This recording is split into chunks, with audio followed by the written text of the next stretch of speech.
Good morning. Coming up on 437. Turning to farm news now. North Dakota's 2014 soybean crop forecast at a record high 195 million bushels, up 38% from last year. USDA's National Ag Statistics Service Friday calling for North Dakota's corn production at 352 million bushels, down 11% from last year. Sunflower production forecast at 1.1 billion pounds, up 81% from last year. Acreage for harvest, 655,000 acres, up 37% from last year. Of those acres for harvest, non-oil sunflowers account for 140,000 acres.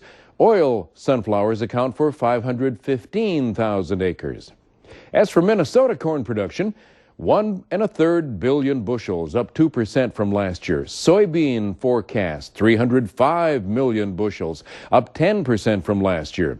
Minnesota's sunflower production at 94.3 million pounds, up 36% from 2013, and the yield forecast at an average of 1,546 pounds per acre, an expected 61,000 acres of sunflowers harvested.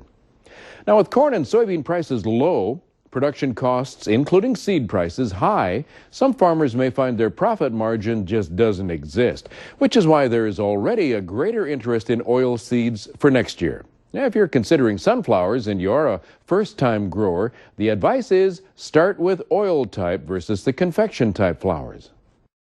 A lot of times we get somebody that's brand new to sunflowers, we like to see them kind of step into oils first because confections are a lot higher managed. And that's not saying you can't grow confections your first year out. A lot of guys are coming back to the table that have grown confections in the past. They know what they're doing. We always try to help the growers as much as we can, get their feet underneath them and get them growing, and give them as much advice as we can.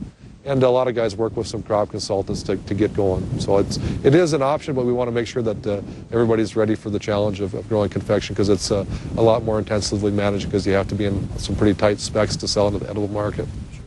But barring